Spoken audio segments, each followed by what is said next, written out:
India না Australia? ক্রিকেটে সবচেয়ে বেশি ট্রফি জিতেছে কোন দল? সবচেয়ে বেশি আইসিসি ট্রফি জেতা 5টি দল দেখে নিন। নাম্বার 5 শ্রীলঙ্কা। শ্রীলঙ্কা 3টি ট্রফি জিতেছে, একটি ওয়ানডে বিশ্বকাপ, একটি টি-20 বিশ্বকাপ এবং একটি চ্যাম্পিয়ন্স ট্রফি জিতেছে।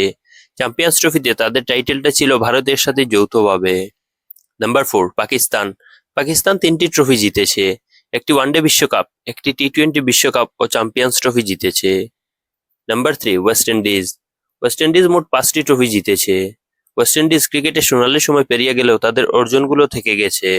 ওয়ানডে বিশ্বকাপের প্রথম দুটি আসরে তারা চ্যাম্পিয়ন হয়েছিল। এরপর একটি চ্যাম্পিয়ন্স ট্রফি ও দুটি টি-20 বিশ্বকাপেও দলটি চ্যাম্পিয়ন হয়েছে। Number 2 India. ইন্ডিয়া 7টি ট্রফি জিতেছে, দুটি ওয়ানডে বিশ্বকাপ, দুটি টি-20 বিশ্বকাপ ও 3টি চ্যাম্পিয়ন্স ট্রফির টাইটেল জিতেছে। শুধু আইসিসি টেস্ট চ্যাম্পিয়নশিপের টাইটেলটা এখনো গড়ে তুলতে পারেনি ইন্ডিয়া। Number 1 Australia. অস্ট্রেলিয়া 10টি ট্রফি জিতেছে, 6টি ওয়ানডে বিশ্বকাপ সহ তাদের ঝুলিতে আছে একটি টি-20 বিশ্বকাপ, দুটি চ্যাম্পিয়ন্স ট্রফি ও একটি টেস্ট চ্যাম্পিয়নশিপের টাইটেল।